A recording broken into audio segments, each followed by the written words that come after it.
9 বছর ক্ষমতায় ছিল, এরশাদ মনে করেছিল নূর হোসেনকে হত্যা করে, ডাক্তার মিলনকে হত্যা করে আমরা ক্ষমতায় থাকবো, এরশাদ করেছিল বন্ধুগণ। তবে আমি এরশাদকে ধন্যবাদ জানাতে চাই, এরশাদ স্বৈরশাসক হলেও দেশ ছেড়ে পালিয়ে যায়নি, কিন্তু শেখ হাসিনা দেশ ছেড়ে পালিয়ে গিয়েছে। তিনি বলেছিলেন আমি বঙ্গবন্ধুর কন্যা, আমি দেশ ছেড়ে পালিয়ে যাব না। এই কথা বলার 2 দিন পরেই তিনি হেলিকপ্টারে করে তার আমাদের দেশ ওই মোদীর দেশে পালিয়ে গিয়েছে। নরেন্দ্র মোদীকে বলতে চাই, শেখ হাসিনাকে অনতিবিলম্বে বাংলাদেশে ফেরত পাঠাবেন, অন্যথায় বাংলাদেশে আজকে ইন্ডিয়ার আধিপত্যের বিরুদ্ধে যে সংগ্রাম শুরু হয়েছিল, এই সংগ্রামকে আরো জোরদার করা হবে। বন্ধুগণ, আপনারা দেখেছেন এতদিন ভারতীয় আগ্রাসনের বিরুদ্ধে সংগ্রাম করেছে, প্রতিবাদ করেছে, ভারতীয় পণ্য বর্জন করেছে।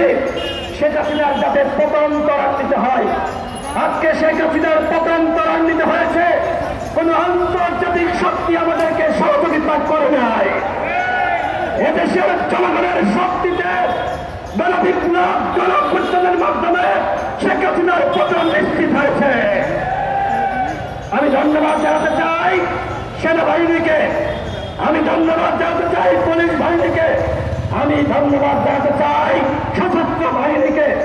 তারা এসে বলেছিল আপনি যেভাবে গুম করে, খুন করে, রক্তের গঙ্গা বয়ে আপনি ক্ষমতায় থাকতে চান, আমরা আপনার পাশে আর নাই।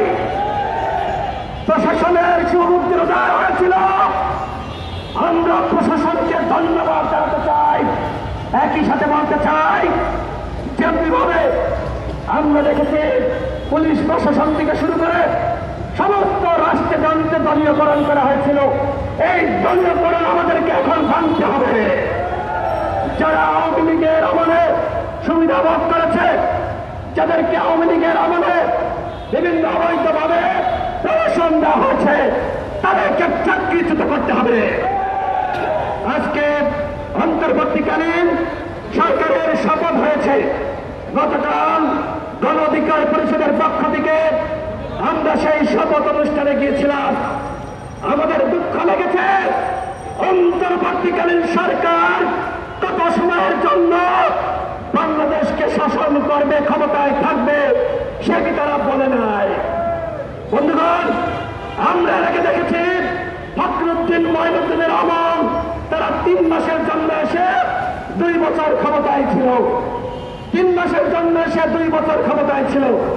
আমরা কি আবারও এক ফখরুদ্দিন, মঈনুদ্দিন মেনে নিব? বন্ধুগণ, আমরা অনির্বাচিত সরকারকে সর্বোচ্চ 3 মাসের সুযোগ দিতে চাই। 3 মাসের বেশি বাংলাদেশে অনির্বাচিত সরকার থাকতে পারবে না। আপনারা কি আমার কথার সাথে একমত? তাহলে হাত উঁচু করে দেখান, হাত উঁচু করে দেখান। সাংবাদিক ভাইরা দেখেন, জনতার ম্যান্ডেট 3 মাসের বেশি কেউ অন্তর্বর্তীকালীন সরকার মানে না। অনতিবিলম্বে আজকে সাংবিধানিক প্রতিষ্ঠানগুলোকে সংস্কার করতে হবে। প্রধান নির্বাচন কমিশনার থেকে শুরু করে যারা নির্বাচন কমিশনার রয়েছে তাদেরকে চাকরিচ্যুত করতে হবে। এবং যেহেতু 14 সালে, 18 সালে, 24 সালে এই 3 মেয়াদে যে সকল নির্বাচন কমিশনার বৃন্দ, সরকারের সচিব এবং রাষ্ট্রীয় কর্তা ব্যক্তিরা যারা এই অবৈধ নির্বাচন অনুষ্ঠানে সহযোগিতা করেছে তাদেরকে চাকরিচ্যুত করতে হবে এবং বিচারের মুখোমুখি করতে হবে। আইনজীবী এরশাদ সিদ্দিকী বলেছে, প্রধান নির্বাচন কমিশন, প্রধান বিচারপতি তিনি বাকশালের নেতা ছিলেন, তিনি যে বক্তব্য দিয়েছিলেন সকলেই জানেন।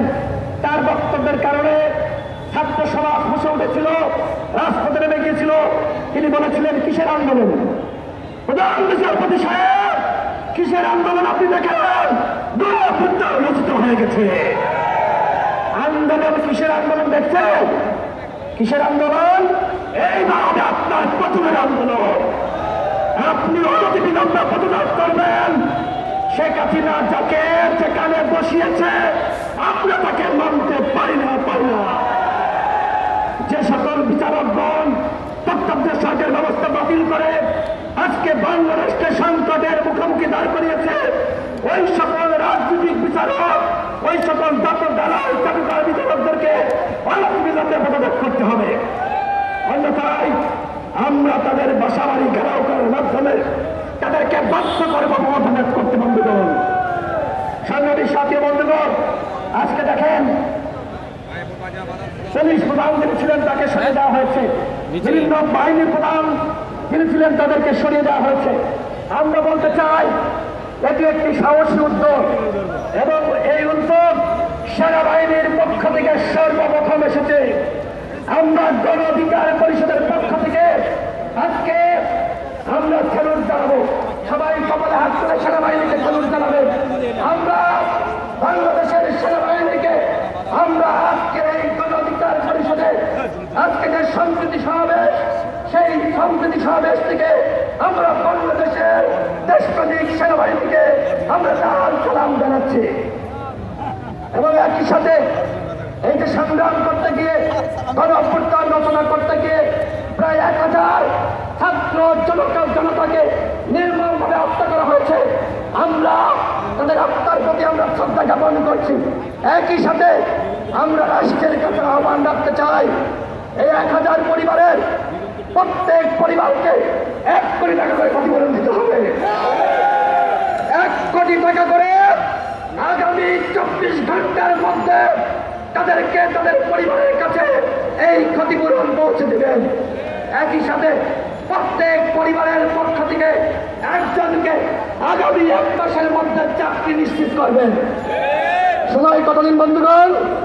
আগামী 1 মাসের মধ্যে প্রত্যেক পরিবারের একজন সদস্যকে সরকারি চাকরি দিতে হবে এবং আগামী 24 ঘন্টার মধ্যে 1 কোটি টাকা করে তাদেরকে ক্ষতিপূরণ দিতে হবে। যদি আপনারা 24 ঘন্টার মধ্যে না পারেন তাহলে আমাদেরকে জানান। আমরা জনগণকে আহ্বান জানাবো, কোন চাঁদা তোলার মাধ্যমে আমরা এই পরিবারের পাশে দাঁড়াবো ইনশাআল্লাহ। গণ অধিকার পরিষদ হিংসা, বিদ্বেষ, আনানের রাজনীতিকে বিশ্বাস করে না। গণ অধিকার পরিষদ শান্তি চাই, গণ অধিকার পরিষদ সম্প্রীতি চাই। আজকে হিন্দু ভাইদেরকে বলবো, আপনারা এতদিন মনে করেছেন আওয়ামী লীগ ছাড়া কেউ আপনাদের আশীর্বাদ নয়। আমরা বলতে চাই বাংলাদেশে একমাত্র রাজনৈতিক দল গণ অধিকার পরিষদ আজকে সম্প্রীতির সমাবেশের আয়োজন করেছে। কেন? যাতে করে আজকে মুসলমান, হিন্দু, বৌদ্ধ, খ্রিস্টান সকল ধর্মের মানুষ বাংলাদেশে শান্তিতে বসবাস করতে পারে। আমরা শান্তিতে বিশ্বাসী। এদেশের হিন্দু আমার ভাই, এদেশের বৌদ্ধ খ্রিস্টান আমার ভাই, এদেশের মুসলমান আমরা সকলকে নিয়ে একসাথে বাংলাদেশে শান্তিতে বসবাস করতে চাই। গত পরশুদিন পুলিশের ঊর্ধ্বতন কর্মকর্তার একজন সহধর্মিনী আমাকে ফোন দিয়ে হাউ মাউ করে কান্নাকাটি করে বললেন, ভাই আমার 2 মেয়ে স্কুল খুলে দিয়েছে, তাদেরকে স্কুলে পড়াতে পারছি না।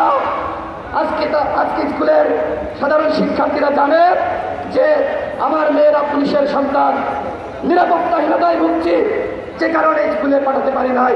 আজকে দেখেন যারা জীবন দিয়েছে, যে সকল পুলিশ কনস্টেবল শহীদ হয়েছে তারা কি কেউ অফিসার? যে সকল পুলিশ সদস্য শহীদ হয়েছে এরা অধিকাংশই এসআই বা কনস্টেবল, সিনিয়ররা পালিয়েছিল, মাঠে কোনো নির্দেশনা ছিল না। আজকে আমরা পুলিশের যে সকল ভাইয়েরা শহীদ হয়েছে তাদের আত্মার মাগফিরাত কামনা করি। একই সাথে আজকের পর থেকে বাংলাদেশের কোথাও যদি কোনো নিরীহ মানুষের বাড়িঘরে আক্রমণ করা হয়, যদি চাঁদাবাজি করা হয়, সে যে দলেরই হোক না কেন, হোক সে বিএনপি, হোক সে গণ অধিকার পরিষদের, হোক সে জামাত ইসলামীর বা ইসলামী আন্দোলনের, ওই সকল দুর্বৃত্তদের কোনো রাজনৈতিক দল থাকতে পারে না। তাদের বিরুদ্ধে আমাদের সম্মিলিত প্রতিরোধ গড়ে তুলতে হবে। ছাত্র সমাজ এবং জনগণকে বলবো, আপনারা পাড়ায় পাড়ায় আপনারা সন্ত্রাস দমন কমিটি গঠন করেন। এই কমিটি গঠন করার মাধ্যমে বাংলাদেশকে আপনারা বাঁচান। আপনারা শেখ হাসিনার কবল থেকে বাংলাদেশকে বাঁচিয়েছেন। আপনারা এইবার যারা প্রতিবিপ্লব করতে চায়, দেশকে ধ্বংস করতে চায়, তাদের হাত থেকে আপনারা বাংলাদেশকে বাঁচান। আজকে দেখেন আমাদের সংগ্রামী সভাপতি নুরুল হক নূর কি বলেছিলেন, বাংলাদেশের দ্বিতীয় কোনো সাহসী নেতা আছে? বাংলাদেশের এই মুহূর্তে সবথেকে জনপ্রিয় নেতাকে কে যারা বলেন?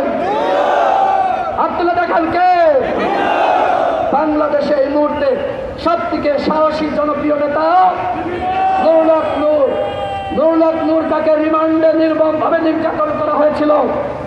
হাঁটতে পারে না, চলতে পারে না। তারপরে জাতির উদ্দেশ্যে দিক নির্দেশনা দিয়েছিল 90% সরকারের পতন হয়ে গেছে, 10% ধাক্কা দেন। যখন কেরানীগঞ্জ কারাগার থেকে নুরুল হক নূরকে আমরা নিয়ে আসলাম, রাস্তায় জনতার ঢল নেমেছিল। প্রত্যেকে বলছে, নূর ভাই আপনার কথা রেখেছি, আপনি বলেছিলেন 10% ধাক্কা দাও। আপনি বলেছিলেন আপনি যদি নির্যাতনের শিকারের পরেও পুলিশ আপনার হ্যান্ডকাফ পরিয়ে রেখেছে, আপনাকে আবারও নির্যাতন করতে পারে। তারপরে আপনি এত বড় সাহসী নেতা আমাদেরকে বলেছেন 10% ধাক্কা দাও। আমরা পরোয়া করি নাই আপনার নির্দেশনা পেয়ে। আমরা দল দেখি নাই, আমরা ব্যক্তি দেখি নাই, আমরা দল মত নির্বিশেষে রাজপথে ঝাঁপিয়ে পড়েছি। সুতরাং বলেন, যেটি আমাদের লতিফ মাসুদ স্যার বললেন, নুরুল হক নূর আজকে এই আন্দোলন সংগ্রামের মহানায়ক। সুতরাং যে গণ অভ্যুত্থান সৃষ্টি হয়েছে, আওয়ামী সরকারের পতন হয়েছে, সর্বপ্রথম এই গণ অভ্যুত্থানের স্বপ্ন দেখেছিলেন নুরুল হক নূর। এই গণ অভ্যুত্থানের স্বপ্ন দেশটা গণ অধিকার পরিষদের সভাপতি নুরুল হক নূর। নুরুল হক নূর এই বাংলার মহানায়ক। আমরা বলতে চাই, আসুন নুরুল হক নূরের নেতৃত্বে আজকে বাংলাদেশে আমরা ঐক্য এবং সংহতি সৃষ্টি করি, দেশ এবং জাতিকে এগিয়ে নিয়ে যাই। আমরা সবাই যদি ঐক্যবদ্ধ থাকি, তাহলে বাংলাদেশে আর কোনো শেখ হাসিনার জন্ম হবে না। আমরা বাংলাদেশে আর কোনো শেখ হাসিনার জন্ম হতে দিব না। আমরা দুর্নীতিমুক্ত বাংলাদেশ চাই, আমরা ঘুষমুক্ত বাংলাদেশ চাই, আমরা মাদক মুক্ত বাংলাদেশ চাই, আমরা গণতন্ত্র চাই, ন্যায় বিচার চাই। এবং সেই লক্ষ্যে গণ অধিকার পরিষদ কাজ করে যাচ্ছে। সারা দেশের মানুষের উদ্দেশ্যে বলতে চাই, গণ অধিকার পরিষদের সাথে থাকুন। গণ অধিকার পরিষদ আপনাদের মুক্তির যে লড়াই, সেই লড়াইয়ে অগ্রসৈনিকের ভূমিকা পালন করেছে। ইনশাল্লাহ ভবিষ্যতে যদি এ ধরনের কোনো সংকট আসে, কেউ রাজপথে থাকুক না থাকুক, গণ অধিকার পরিষদের প্রত্যেকটা নেতৃবৃন্দ যেভাবে জেলায় জেলায় পাড়া মহল্লায় নেতৃত্ব দিয়েছে, ইনশাল্লাহ আগামী সংকট আসলে সামনে থেকে নুরুল হক নূরের নেতৃত্বে আমরা রাজপথে লড়াই করবেন ইনশাল্লাহ। সকলকে ধন্যবাদ। আজকে যারা এসেছেন সবাইকে গণ অধিকার পরিষদের পক্ষ থেকে সংগ্রামী সালাম এবং অভিনন্দন। জনতার অধিকার, জনতার অধিকার। আপনারা আজকের এই সমাবেশ থেকে ঘরে ফিরে গিয়ে প্রত্যেকটা জেলা পাড়া মহল্লায় গণ অধিকার পরিষদের দুর্গ গ্রহণ করবেন। গণ অধিকার পরিষদের নেতৃত্বে আগামীতে সরকার গঠন করা হবে এবং সেই সরকারের এমপি মন্ত্রী হবেন আপনারা, যারা আজকে এই সমাবেশে উপস্থিত হয়েছেন। সকলকে ধন্যবাদ। আসসালামু আলাইকুম।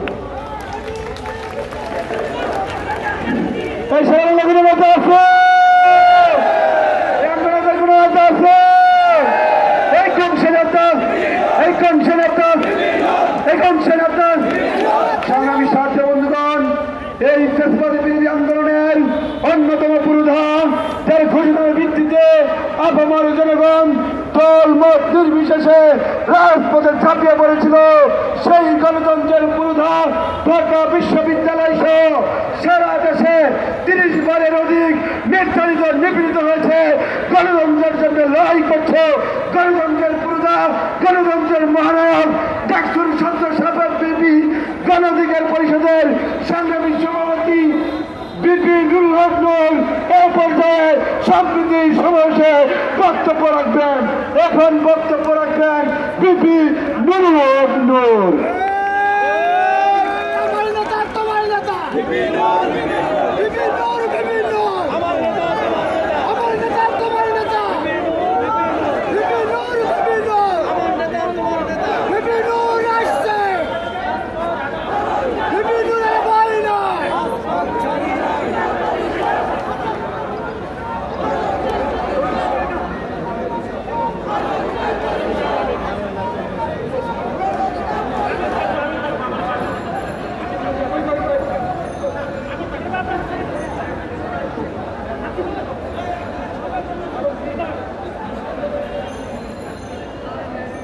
প্রিয় উপস্থিতি, আপনাদের সবাইকে সালাম এবং শুভেচ্ছা। বরাবর যেভাবে বক্তব্য দেয়, আজকে বক্তব্য দেওয়া সম্ভব নয়, কারণ এত মানুষের ফোন রিসিভ করা, কথা বলায় শক্তি নেই। এমনকি বলতে পারেন যে দুই মারিও উইক হয়ে গেছে, কথা বলা খুব কষ্টকর। আমি অনুরোধ করবো যে আমাদের আশপাশের অলি গলিতে যারা আড্ডা দিচ্ছেন, চা খাচ্ছেন, সবাই একটু সামনে আসবেন। আজকের এই ছাত্র জনতার গণ অভ্যুত্থানে পৃথিবীর সবচেয়ে নিকৃষ্ট স্বৈর শাসক হিটলার মুসলিনির চেয়েও ঘৃণিত স্বৈর শাসক শেখ হাসিনার পতন যেই ছাত্র জনতা এদেশের সাধারণ মানুষ ঘটিয়েছে, প্রথমে আমি সেই বিপ্লবী ছাত্র জনতাকে অভিনন্দন এবং শুভেচ্ছা জানাই। আমি কৃতজ্ঞতা জানাই সশস্ত্র বাহিনীর সদস্যদেরকে, বিশেষ করে তারা যখন শেখ হাসিনার গুলির নির্দেশ অমান্য করে জনগণের পক্ষে অবস্থান নিয়েছেন, তখন গণ আন্দোলন আরো ত্বরান্বিত হয়েছে। আমি কৃতজ্ঞতা জানাই, ধন্যবাদ জানাই যুগে যুগে কালে কালে যে সমস্ত সাধারণ মানুষ, ছাত্র, শ্রমিক, কৃষক যারা গণমানুষের মুক্তির আন্দোলনে ঝাঁপিয়ে পড়ে। এই আন্দোলনেও আপনারা দেখবেন যে ফুটপাতের হকার, আপনার সাধারণ পথচারী, সাধারণ শ্রমিক, অসংখ্য মানুষ কিন্তু ছাত্রদের পাশাপাশি নির্যাতিত হয়েছে, নিপীড়িত হয়েছে, মৃত্যুবরণ করা হয়েছে। তাদের প্রত্যেকের প্রতি আমাদের কৃতজ্ঞতা। বিশেষ করে আপনারা জানেন এই আন্দোলনে এখন পর্যন্ত যে তথ্য অনুযায়ী প্রায় 4 শতাধিক আমাদের ভাই এবং বোনেরা শহীদ হয়েছে। আমার ধারণা সেই সংখ্যা আরো অনেক, এবং এখনো চিকিৎসাধীন অবস্থায় অনেকে মারা যাচ্ছে। কাজে আমাদের সেই বীর শহীদদেরকে, এই দ্বিতীয় মুক্তিযুদ্ধের বীর শহীদদেরকে সম্মান জানানোর জন্য যে যেখানে আছেন আমরা 1 মিনিট নীরবতা পালন করবো। তার আগে সুশৃঙ্খলভাবে আপনারা অলিগলি থেকে সামনে এসে একটু দাঁড়ান, আপনারা সোজাভাবে পরস্পর একটু সুন্দরভাবে দাঁড়ান। আমরা আমাদের এই শহীদদের স্মরণে আজকের এই সম্প্রীতির সমাবেশ থেকে আমরা 1 মিনিট নীরবতা পালন করতে চাই।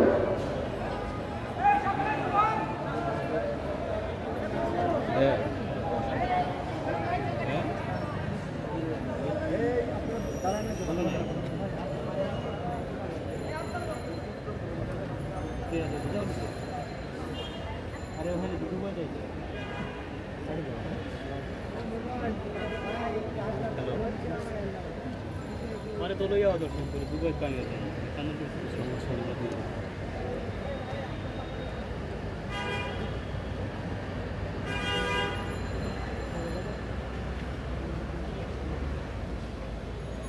আপনাদের সকলকে ধন্যবাদ জানাচ্ছি। বীর শহীদদের প্রতি, দ্বিতীয় মুক্তি সংগ্রামের শহীদদের প্রতি 1 মিনিট নীরবতা পালন করার জন্য। পাশাপাশি আমি আপনাদেরকে আজকে গতানুগতিক রাজনৈতিক বক্তব্যের বাইরে 2-1টি কথা বলতে চাই। প্রথমত, আমাকে যখন গ্রেপ্তার করা হয়েছিল, আমি রিমান্ডে থাকা অবস্থায় আমাদের সাথে জামাতের সেক্রেটারি জেনারেল মিয়া গোলাম পরোয়ার, বিএনপির সিনিয়র যুগ্ম মহাসচিব রুহুল কবির রিজভী ভাই সহ অনেক সিনিয়র নেতৃবৃন্দ ছিল। আমরা সবসময় নামাজ আদায় করেছি, একত্রে মোনাজাত করেছি। জেলখানাতেও মোনাজাতে একটা কথা আল্লাহর কাছে পরিষ্কারভাবে বলেছি যে আল্লাহ, আপনি এই জাতির জন্য উত্তম ফয়সালা দিয়ে দেন, এই জাতির যেই পথে মুক্তি পাবে আপনি সেই ব্যবস্থা করে দেন। আপনার আমাদের সকলের দোয়া, হয়তো কারো দোয়া আল্লাহ কবুল করেছে, তার ফলে এই প্রাচীর শক্তির পতন ঘটানো সম্ভব হয়েছে। নিশ্চয়ই আপনারা ভুলে যাননি সমস্ত আন্তর্জাতিক শক্তিগুলো, বিশেষ করে বাংলাদেশের প্রশ্নে আমাদের প্রতিবেশী রাষ্ট্র ভারত গত 15 বছর ধরে যেভাবে নগ্ন হস্তক্ষেপ করে আসছে, নির্বাচনগুলোতে যেভাবে প্রভাব বিস্তার করে আসছে, 14 সালের বিনা ভোটের নির্বাচনকে সার্টিফাই করার জন্য ইন্টারন্যাশনালি তারা ওকালতি করেছে। 18 সালে এই কারচুপির নির্বাচনের সেট আপ ভারতীয় গোয়েন্দা সংস্থার সহ এখানকার এজেন্ট সহ মিলিতভাবে করেছে। 24 সালেও সমস্ত ওয়েস্টার্ন কান্ট্রি যখন বাংলাদেশে একটা অবাধ, সুষ্ঠু, নিরপেক্ষ নির্বাচনের কথা বলেছে, আমাদের প্রতিবেশী রাষ্ট্র ভারত তখনও কিন্তু এই ফ্যাসিস্ট শক্তির পক্ষে অবস্থান নিয়েছে। এখানে সাবেক কূটনৈতিক বিনায়ক রঞ্জন চক্রবর্তী থেকে শুরু করে সাবেক প্রতিরক্ষা মন্ত্রী এম জে আকবর সাহেবরা এখানে এসে আওয়ামী লীগের পক্ষে ওকালতি করেছে। অনেকেই বলেছিল ভারতের মতো একটা বৃহৎ শক্তি রাষ্ট্র শেখ হাসিনার পাশে আছে, চীন ফাইন্যান্স করছে, রাশিয়া আমেরিকাকে বিট করার জন্য শেখ হাসিনার পাশে আছে, কাজী শেখ হাসিনাকে বোধহয় হটানো যাবে না। কিন্তু ওই যে আল্লাহ বলছে যে আল্লাহর মায়ের দুনিয়ার মায়ের। তো দেখছেন শেখ হাসিনাকে আল্লাহর মায়ের বাংলাদেশের বাইর করে দিয়েছে। এটা কেউ কল্পনা করেছেন? এত প্রতাপশালী নারী প্রধানমন্ত্রী কয়েকদিন আগে দাম্ভিকতার সাথে বলেছিলেন শেখ মুজিবের কন্যা দেশ ছেড়ে পালায় না। পরে কি হয়েছে? এখন লোকজন স্লোগান দেয় পালাইছে রে পালাইছে, পালাইছে রে পালাইছে, শেখ হাসিনা পালাইছে। কাজে আমরা পরিষ্কার ভাবি আমাদের আজকের এই সম্প্রীতির সমাবেশ থেকে, আজকের এই সমাবেশ আমরা করছি কেন? আমরা দেখছি যে আজকে যেই ছাত্র জনতা সেই স্বপ্ন নিয়ে একটা সহনশীল মানবিক সমৃদ্ধ গণতান্ত্রিক বাংলাদেশের স্বপ্ন নিয়ে তারা যে মুক্তির লড়াই সংগ্রাম করেছে, সেই মুক্তির লড়াই সংগ্রামে দুষ্কৃতিকারীরা একটা নৈরাজ্যকর পরিস্থিতি সারা বাংলাদেশে তৈরি করতেছে। আমার এই যে অফিস আলরাজি কমপ্লেক্স দখল করতেও লোকজন এখানে চলে আসছে। তাহলে বিপিনুরের অফিস এই যে এলাকার সবাই জানে আলরাজি কমপ্লেক্সে, সেইখানে যদি দখল করতে চলে আসতে পারে, পাড়া মহল্লায় গ্রামগঞ্জের কি অবস্থা একবার চিন্তা করেন। আমি বলেছি টিভি দখল হয়ে যাচ্ছে, টিভি চ্যানেল, পত্রিকা অফিস দখল হয়ে যাচ্ছে, মালিকানা পরিবর্তন হয়ে যাচ্ছে, ব্যবসায়িক শিল্প গোষ্ঠীর মালিকানা পরিবর্তন হয়ে যাচ্ছে, একটা হরিলুট চলছে, এমনকি ব্যাংক লুটপাটের ঘটনাও ঘটছে। আমি সেদিন ডিবিসি পত্রিকায় দেখেছি কয়েকটি ব্যাংকের ভল্ট থেকে টাকা নিয়ে যাচ্ছে বাংলাদেশ ব্যাংকে। একটা নৈরাজ্য চলছে। কেন আমরা এই বিপ্লব করেছি? এই নৈরাজ্য দেখার জন্য, এই নৈরাজ্য দেখার জন্য আমরা এই বিপ্লব করেছি। কিছু ব্যক্তিরা এতদিন চামচামি করেছে, এখন অফিসার হবেন, টিভি চ্যানেলের মালিক হবেন, টিভি পত্রিকা চালাবেন, পয়সাপাতি কামাবেন। একজন ব্যবসায়ীরা এখন আপনারা মালিকানা পরিবর্তন করে নেবেন। এটি তো হরিলুটের বাংলাদেশ গড়ার জন্য আমরা তো ত্যাগ স্বীকার করেছি, এত রক্ত দিয়েছি। নো, সেটা হবে না, হবে না। আমরা ওই দুর্বৃত্তদেরকে হুঁশিয়ারি দিয়ে বলতে চাই, আমরা সামরিক বাহিনীকে, আমরা অন্তর্বর্তীকালীন সরকারকে বলতে চাই, অতি দ্রুত আপনারা সকল রাজনৈতিক দলের সাথে বসে কিভাবে এই দুর্বৃত্তদের বিরুদ্ধে ব্যবস্থা নেবেন, পরাজিত করবেন, আপনারা সেই রূপরেখা তৈরি করুন। আমরা আপনাদেরকে সব ধরনের সহযোগিতা করব। আজকে আমার বাড়ি তো বরিশাল, জানেন তো, নতুন এলাকার লোক, লঞ্চঘাট দখল হয়ে যাচ্ছে। এইবার খাবে এক গ্রুপ খেয়াঘাট, ওইবার খাবে আরেক গ্রুপ। অলরেডি ভাগ বাটোয়ারা লুটপাটটা শুরু হয়ে গেছে। যেতে রাজনীতি কোন সরকার, রাজনৈতিক সরকার কি ক্ষমতা এসেছে? আগে রাজনৈতিক দলের উৎপাদ এইভাবে বেড়ে গিয়েছে, নিরীহ মানুষের উপরে হামলা হচ্ছে, বাড়িঘর দখল হচ্ছে। এই পরিস্থিতি চলতে দেওয়া যায় না। তাই আমি ছাত্র জনতাকে বলবো, এই বিপ্লবকে যারা নস্যাৎ করতে যায়, বৃহৎ বিপ্লবে পরিণত করতে চায়, তাদের বিরুদ্ধে পাড়া মহল্লায় সম্প্রীতি সমাবেশ করে এইভাবে নাগরিক, সচেতন মানুষ, সাংবাদিক, প্রশাসন সকলকে নিয়ে দুর্বৃত্ত প্রতিরোধ কমিটি গঠন করতে হবে। আজকে পুলিশের চেইন অফ কমান্ড ভেঙে পড়েছে। আপনার অন্যান্য প্রতিষ্ঠানগুলোর প্রধানরা গা ঢাকা দিয়েছে। তাই অন্তর্বর্তীকালীন সরকারকে অনতি বিলম্বে প্রশাসনে একটা শৃঙ্খলা ফিরিয়ে আনতে হবে। পুলিশ প্রশাসন সহ সরকারি কর্মকর্তা কর্মচারীদের মধ্যে যারা এই ফ্যাসিস্ট শক্তির লেজুর ভিত্তি করেছে, গোলামি করেছে, দালালি করেছে, জনগণের বিরুদ্ধে অবস্থান নিয়ে গণবিরোধী কর্মকাণ্ড করেছে, অনতি বিলম্বে তাদেরকে চিহ্নিত করে চাকরিচ্যুত করে বিচারের মুখোমুখি করতে হবে। এনএসআই, ডিজিএফআই সহ সকল গোয়েন্দা সংস্থার প্রধানদেরকে বিচারের মুখোমুখি করতে হবে, কারণ তারা এই গণহত্যা এবং এই নৈরাজ্যে এই সরকারের সহযোগী ছিল। র্যাব আগেই আন্তর্জাতিকভাবে একটি ডেথ স্কোয়াড বাহিনী হিসেবে পরিচিত হয়েছে। র্যাব যখন বিএনপি আমলে গঠিত হয়েছিল তখন আওয়ামী লীগ বলেছিল র্যাব তারা ক্ষমতায় গেলে বিলুপ্ত করবে, কিন্তু আওয়ামী লীগ গত এই 15 বছরে র্যাবকে একটি খুনি গুম বাহিনীতে পরিণত করেছে, যেই কারণে মার্কিন যুক্তরাষ্ট্র র্যাবকে নিষেধাজ্ঞা দিয়েছে। কাজেই আওয়ামী লীগ বিএনপি করে নাই, অন্তর্বর্তীকালীন সরকারকে করতে হবে, র্যাবকে বিলুপ্ত করতে হবে। র্যাবের মতো এই রকমের যে কোনো গণবিরোধী বাহিনী, গুম বাহিনী আইনা ঘর যেন তৈরি না হয় সেই পদক্ষেপ নিতে হবে। এবং আমি আশাবাদী স্বরাষ্ট্র আপনার মন্ত্রণালয়ের যিনি দায়িত্বে পেয়েছেন উপদেষ্টা ব্রিগেডিয়ার শাহরুখ সাহেব, তিনি সেটা করতে পারবেন, কিন্তু তিনি একা পারবেন না। যদি আমরা সহযোগিতা না করি। তাই আমি আজকের এই সমাবেশে আমি আগেই বলেছি, আমি জ্বালাময়ী বক্তব্য রাখবো না, কয়েকটি দিক নির্দেশনামূলক কথা বলতে চাই। গণ অধিকার পরিষদের নেতাকর্মীদেরকে অন্যান্য রাজনৈতিক দলের নেতাকর্মীদের সাথে আলাপ আলোচনা করতে হবে কিভাবে এলাকায় শান্তি শৃঙ্খলা রক্ষা করা যায়। আপনি তো আইনের লোক না, কাজী আইন শৃঙ্খলা বাহিনীকে আইন শৃঙ্খলার কাজে সহযোগিতা করতে হবে, আইন শৃঙ্খলা তারা নিয়োজিত করতে হবে। পুলিশ, আমি এটা গভীর ষড়যন্ত্র দেখতে পাচ্ছি, পুলিশকে অকার্যকর করার একটা চেষ্টা করা হচ্ছে, ব্যর্থ হিসাবে তুলে ধরে পুলিশকে একেবারে আউট করে দেওয়ার একটা চেষ্টা করা হচ্ছে।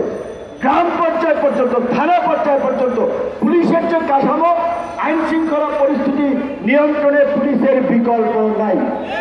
প্রয়োজনে কিভাবে পুলিশকে যুগোপযোগী করা যায়, এই করাপ্টেড এই মাফিয়া অফিসারদেরকে বিচারের মুখোমুখি করে সৎ সাহসী দক্ষ চৌকস অফিসারদেরকে দায়িত্ব দিয়ে পুলিশকে আগের চেয়েও অ্যাক্টিভ সক্রিয় করতে হবে এবং পুলিশকে সহযোগিতা করবে সচেতন নাগরিক, গণমাধ্যম, রাজনৈতিক দল, সুশীল সমাজ। আমরা আহ্বান জানাবো যে সরকারের কাছ থেকে দিক নির্দেশনা যাবে প্রতিটি জেলার ডিসি, এসপি, প্রতিটি থানা উপজেলার ওসি, ইউনোরা সেখানকার রাজনৈতিক দল, নাগরিক সমাজ সকলের সাথে মত বিনিময় করে তারা আইন শৃঙ্খলা পরিস্থিতি ফিরিয়ে আনার জন্য অনতিবিলম্বে কাজ শুরু করবেন এবং বিপ্লবের পর যারা লুটপাট করছে, দখল করছে, তাদেরকে অবশ্যই চিহ্নিত করতে হবে। যদি তাদেরকে বিচারের মুখোমুখি করতে না পারেন, আগামীতে ওরা শেখ হাসিনার চেয়ে বড় ফ্যাসিস্ট এবং দখলদার হবে। কাজেই আমরা বারবার বলেছি, সেই রক্তবান ত্যাগের মধ্যে দিয়ে দখলদারদেরকে আমরা হটিয়েছি, আর যেন কোনো দখলদার তৈরি না হয়। ওই যে দেখেন মাথায় রক্ত ব্যান্ডেজ বাঁধা দাঁড়িয়ে রয়েছে, তারা মঞ্চে নেতা হতে আসে নাই, তারা বক্তৃতা দিতে আসে নাই, রক্তাক্ত অবস্থায়ও এই সমাবেশে এসেছে, কারণ তারা একটা ভালো সমাজ চায়, ভালো রাষ্ট্র চায়, দেশটা ভালো চলুক, দেশের নাগরিকদের নিরাপত্তা থাকুক, নাগরিক অধিকার থাকুক, এইটাই তাদের প্রত্যাশা। আরও আছে কয়েকজন আমার সাথে দেখা যাচ্ছে গুলিবিদ্ধ হয়েছে, আমি সময় দিতে পারি নাই। আমি অনেকের সাথে ব্যক্তিগতভাবেও অনেকে কথা বলতে চেয়েছেন, শরীরটা খারাপ থাকার ফলে সময় দিতে পারে, আমি ক্ষমা চেয়ে নিচ্ছি। আপনাদের এত ত্যাগ, ডেডিকেশন, আপনাদের সাথে মন ভরে ঘন্টার পর ঘন্টা আলাপ করতে পারলে, দেখা করতে পারলে ভালো লাগতো। অবশ্যই দু একদিন পরে একটু পরিপূর্ণ সুস্থ হলে আপনাদেরকে সেই সময়টা দেবো।